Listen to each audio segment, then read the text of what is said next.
एक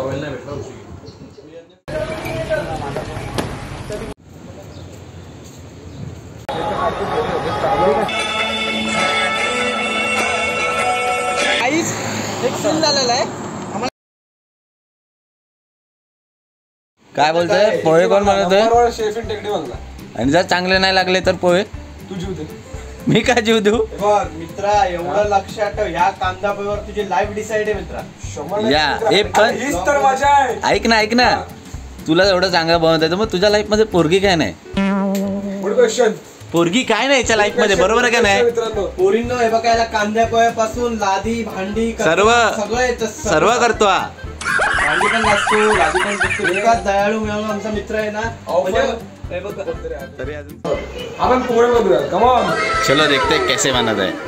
पोहे तर दे. पोहे दुसरे पोहे पण त्या डब्यात आहे. पहिले कांदा कापावा मित्रा. त्या डब्यात आहे. यार भिजत कोण टाकणार मित्रा पोहे? ओ माय गॉड, पोहे भिजत टाकतात मला माहिती नव्हतं. ठीक आहे, आमच्या यज्ञ डाळ्या कांदा पोहे बनवत आहे. कांदा पोहेची यज्ञेश ऐक ना, नक्की जमतं ना खरं? बाबा माझ्यावर डाऊट नाही. बघू चल. मला एवढं क्वांटिटी नाही समजत मला. याच्यात तुझं आयुष्य गेलंय. बघून घ्या एक्झॅक्टली तुझ्या कांदा पोहेचं नाव काय? सिंगल लोकांचे स्पेशल कांदा पोहे. खत्म. Bye bye, tata, goodbye, गया. हो या या. आता ब्रेड जामला लावायला बटर पाहिजे आपल्याला. एक मिनिट मला अरे काय माहिती, तो यज्ञेश सकाळी उठला, आंघोळी करत होता, मग त्याचा पाय लचकला, त्याला चालता येत नाही, त्याला आम्ही खांद्यावर चालवतोय, माहितीये, खांदा देऊन चालवतोय. आता तोच आमच्यासाठी पोहे करतोय खुर्चीवर बसून. आयुष्यातला इतका सज्वल माणूस असा ना, पवन सारखा. साफ पालखी रखे. साफ पाल के रखे हमने. काय बोलते ना, खोटा माणूस आहे, इतका खोटा माणूस आहे ना. तू तरी बोलला ना तरी नाही आमच्या मामीला ना खोटाडा एक नंबरचा. भांडे धुण्याची जबाबदारी त्याने घेतली. ऐक आणि काकी हा फक्त बेडवर झोपाई काढायच्या कामात. तू खुर्चीवर बसून बनवतो ना कांदा पोहे? खुर्ची कुठे?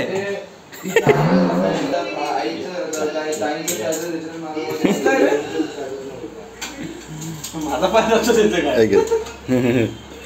बनव. मी माझी मेहनत करतो, जरा ब्रेड जॅम जरा मित्रांना खायला घाल. बनव.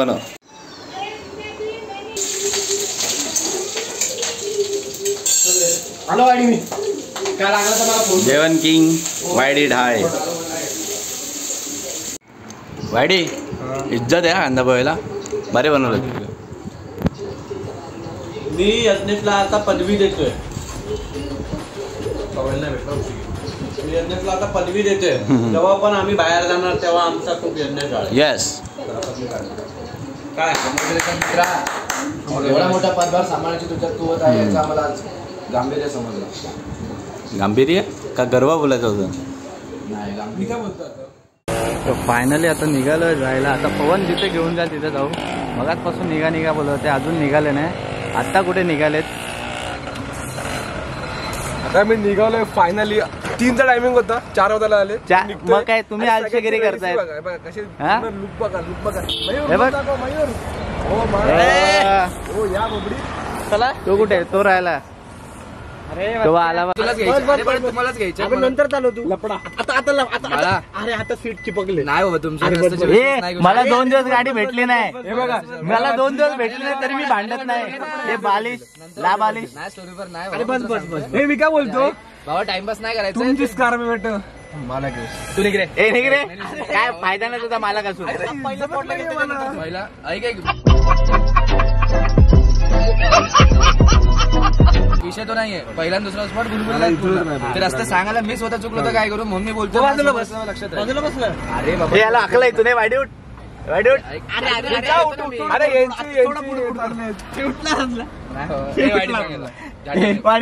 तरी कॉम्प्रोमाइज करा. मी काय बोलतो, मी सांगतोय तू नको घेऊ मी घेतो. मी काय बोलतोय, तुम्ही तिघांनी नका घेऊ गाडी, मी घेतो. नाही बोलतोय. अरे मी काय बोलतोय, अहो मी ना, मला अजिबात रडायची इच्छा नाही गाडीसाठी. मी तुमच्यासाठी सांगतोय, आता तिथं घेतो, तिथून नंतर तुम्हाला काय करायचं ती काशी करा, मला घेणार नाही. तर कोणी काय करायचं निघू दे. काय वाटतं तुला? काय वाटतं गाडी दिली गाडी द्यायची ऑप्शन नाही राहिला आपल्याकडे. काय करणार. अरे उतर लवकर, मला टाइम चालवते कोण? हा मग आता रस्त्यात टाकूनच पेट्रोल बाय बाय. चला बाय बाय.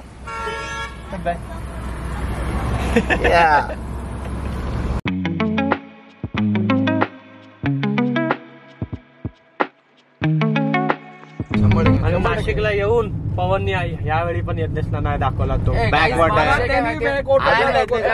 घेऊन नाही गेला. विषय कसा होता, जायचं ठरलं होतं पण घरी मामा विचारलं, मामी बोलले मामी तिथेच राहते, आपली मामीचा माहेर तिकडेच आहे. ती काय बोलली बॅकवॉटरला जाऊ देत नाहीयेत, बॅकवॉटरला बंद केलंय कारण पातळी जास्त वाढली. आता त्यामध्ये ह्याचं नशीब खराब आहे, आपली काय चुकी. माझा पहिला ब्लॉग होता तेव्हा पण बॅकवॉटरचा पहिला ब्लॉग जास्त गेला. आता माझा कितवा ब्लॉग आहे बाबा, 30वा का 25वा. सबस्क्रायबर तेवढंच.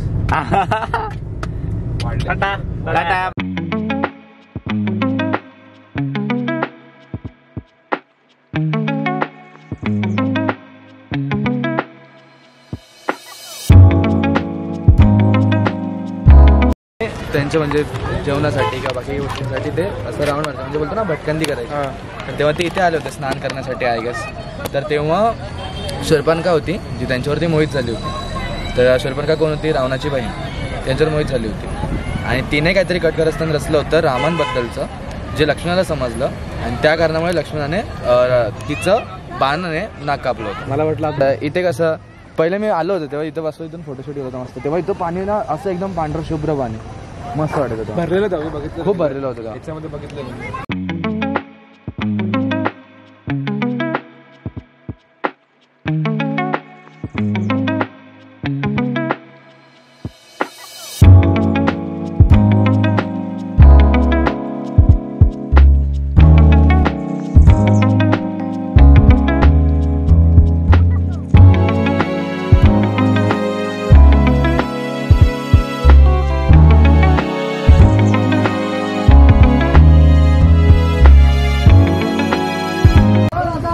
पवन आता कुठे जायचं रे?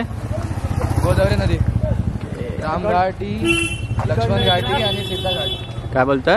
रामघाट, लक्ष्मण घाट आणि सीता घाट. ओके श्रीराम घाट. सॉरी, मध्ये उगम झाल्यामुळे तिला गोदावरी नाव भेटले.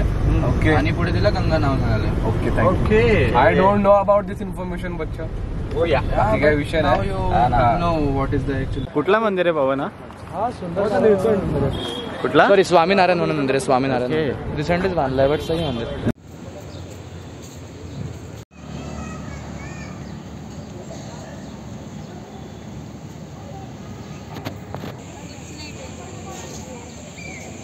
खरंच मंदिर खूप मोठं आहे, मस्त दिसतंय रे.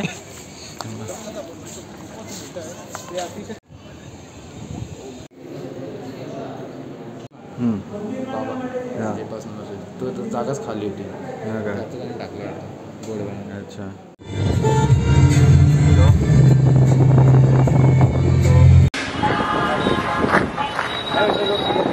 पण बोललं जाऊ दे, इथूनच द्वारका बेटर पडत आपल्याला.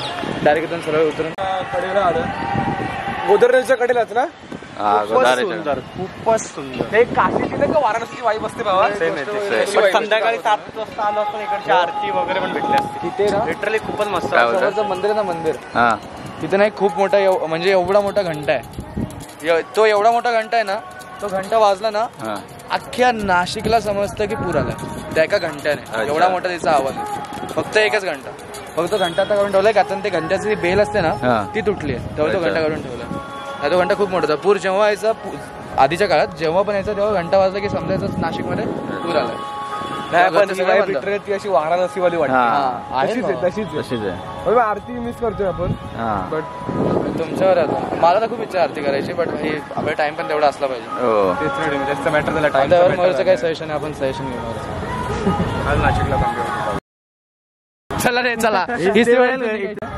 आता मधला सर्कल आहे ना, तो होता सर्कल. तो सर्कल तिथे पूजा होतात ना, म्हणजे दहाव्याच्या किंवा वेगळ्या काय असतील तर फक्त ह्या साईडच्या लोकांच्या होतात. या साईडच्या म्हणजे इथे पंचवटी आणि सेंट्रल नाशिकच्या. आता नाशिक रोड एरिया झाला ना आपला, जिथे आपण राहतो त्या साईडच्या सगळ्या पूजा इथं होतात. त्या साईडला. हा बाहेरच्या साईडला होतात. हा आता आपण ठाणे मुंबईवरून जरी आलो ना तरी पण आपली पूजा तिथेच होणार, त्याच ठिकाणी. पूजेमध्ये पण त्यांनी तसं पवनला जाम माहिती आहे रे. राहिलो रे सासर मध्ये, राहिलो नाशिक. काय तो फिजिकल चेक करते किती जो पंचवटी आहे ना नाव आहे नाव काय हा एरिया पंचवटी आहे. अच्छा. आणि आपण आता आहोत रामघाटी. काय रामघाटी बोलतात मला पण परफेक्टली माहिती नाही. अच्छा चल जाऊन दे रे. ते बसतात ना आम्ही कचाकच गर्दी होते बघ. मागच्या वर्षी नाशिकमध्ये होती, पुढच्या वेळेस मे बी काशीमध्ये असेल, सांगता येत नाही. दर 12 वर्षांना वेगवेगळ्या ठिकाणी होत असते. जिथे जिथे अमृत पडलं होतं तेव्हा तिथे त्या ठिकाणीच होतं. आवडला पवन. कधीपासून अजून एक सांगू तुला नक्की ऍक्च्युली मंदिर आहेत का काय ते सगळे? हे मंदिर नाही रे, हा ही घाटी आहे. समजलं, नदीच आहे ती, घाटी आहे. पहिल्यापासून नदी होती, पण तिथे काय जेव्हा उगम झाला ती नदी सुरुवात झाली, त्यानंतर तिथे अमृत पडलं. जे अमृत कृष्ण घेऊन सॉरी ते कोणतेही दासी घेऊन जात होती ते अमृत पडलं. तेव्हा इथे पूर्ण ते तेव्हा एक क्रेज निर्माण झाली असं बोलू शकतो.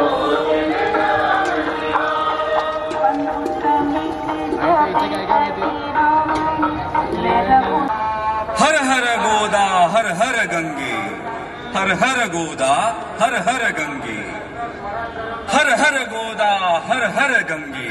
गोदावरी भगवते विरागी पुण्य सरिते, मोक्षदायिनी माते स्वीकारी पूजेसी. जे अनादि निश्चल, जे अनायुष वाहिनी, पोशिले तव जीवनी. अचल विजनी काननी, सकल रस प्रासादिके. दिव्य रस आकारले. गोदा हर हर गंगे, हर हर गोदा हर हर गंगे.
आता आम्ही इकडनं निघालोय. गंगेमध्ये आंघोळ करून गंगेची आरती करून सर्व करून आम्ही आता निघतोय. खूप असं बरं वाटतं, आता फुल फ्रेशनेस आलंय. पाणी पण घेतलंय घरच्यांसाठी. घरच्यांना चांगलं पाणी. एक स्पॉट राहिला, दोन स्पॉट राहिले आणि बॅकवॉट. तिथं माझं काय ते राहू दे, आपण येऊ पुढच्या नेक्स्ट टाइम नाशिकला येऊन करू. आता इकडनं डायरेक्ट ठाण्याला अशा प्रकारे काहीच एक सीन झालेला आहे. आम्हाला जायचं होतं ठाण्याला, पण आम्ही औरंगाबादच्या रस्त्याला आलो. आणि कुठे आलो माहिती आहे आपण आता पिंपळगावला पोहोचलोय. आपण गाव असेल तर टॅग करा. पिंपळगावला पोहोचलोय. एका पवनच्या चुकीमुळे चुकलेला रस्ता. पवनची चुकी लिटरली 30-40 टोल गेला. किती गेला आपला टोल? 225 टोल गेला रे. 2 टोल गेले एट अ टाइम. हा ना, कंडिशन खूप वाईट आहे. कुठल्या तरी हायवेला थांबलोय आणि या पवनच्या चुकीमुळे, आणि मला पवनवर इतकी विश्वास आहे, पवन कुठे ना कुठे माती खातोच.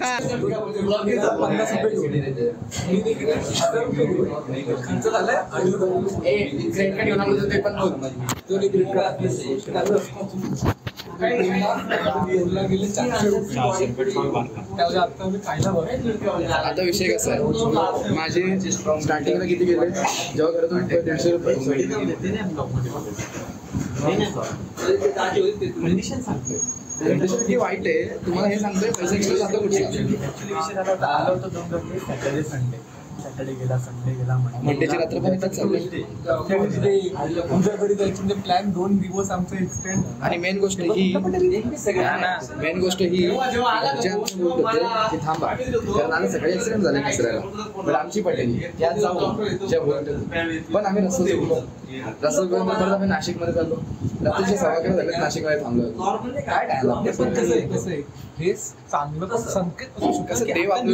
देव आपल्याला सांगतोय की आता नका, काहीतरी होणार आहे. काय नाही का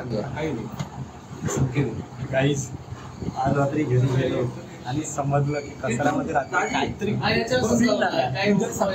सकाळी पहिले चेक करू की काय झालंय. ते तुम्ही जाताना पण समजले. आता कसं करणार मी होतो तेव्हा पण ऍक्सिडेंट झाले. 3 कंटेनर लागोपाठ फुटले होते. रात्री निघणार होतो आम्ही, सकाळी निघालो. ठीक आहे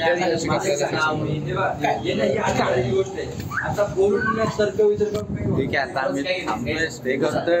उद्या सकाळीच निघू. बघू आता सकाळी किती वाजता निघायला होतं. आता जेवण करतो, खूप भूक लागले.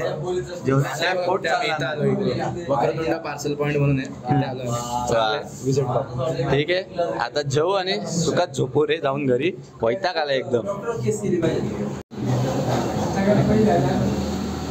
कसं वाटतं 3 दिवसांनी प्रॉपर जेवण भेटलंय.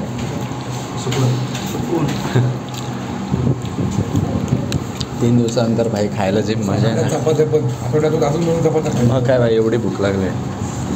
ते घरचं जेवण भाई, ते घरचं जेवण आहे. ते जेवण तरी नकडे करतो ना, ही भाजी नको ती भाजी नको खायला जर समजतं जे भेटतं ना ते वेळेचं. हा ना, ते पण भेटणं बंद तिकट पैसे मोजायला लागतात. तर मला अरे बाबा मॅपवर पण रिस्क आहे भाई. आम्हाला विचार दोघाल ना. पहिली गोष्ट असं बोलताय, मॅप चुकवायचं बोलताय. मॅप चुकवायचा नाही. मॅप चुकवायचा नाही बोललो. मॅप आम्हाला नको चुकू दे. एक तर आमचा जिल्ह्यात आता पवन मॅप मित्रांनो अशा प्रकारे जिथं आपण उतरणार आहे ना, ठाण्याला जायचं होतं मुंबईवरनं, वाशीवरनं नेला. आणि एक मिनिट तिथला सीन सांगतो. या माणसांच्या अंगात सर्व्या. यांनी काय केलं असावं मित्रांनो, यांनी जसं आपण कोचिंगला कसं जातो, पबजीला जातो ना, तर हे तिथल्या लोकांना बाईकवरती चालू आहे हायवेला, त्यांना विचारतायत अहो कोचिंग कुठे आलं. ते बोलले ना आम्हाला माहिती नाही. जसं यांनी स्पीड घेतला तशी गाडीचा एक्सिलेटर ती वायर तुटली. यासाठी पापी कोण हे लोक श्राप पिटले. पुढे झालेले आहेत. उतरा इथून, उतरा उतरा उतरा उतरा आरामात उतर. मित्रा आता इथं काय घरी नीट पोहोचू दे बाई. बाकी काय हळू घे जरा. आज तो रस्ता होतो आणि इकडनं आम्हाला जायचं होतं या साईड. आम्ही गेलो कोणत्या साईडून, तो समोरचा ब्रिज. सोडत नाही, घुमून फिरून परत इथं त्याच्यामुळे इथं समोर लिहिलंय ओझर आणि आडगाव. आपण ते न बघता सरळ गाडी घातली मित्रांनो. मी पडलो. पडल्यानंतर कोणालाच माहिती नाही गाडीचं काय झालं. काय झालं.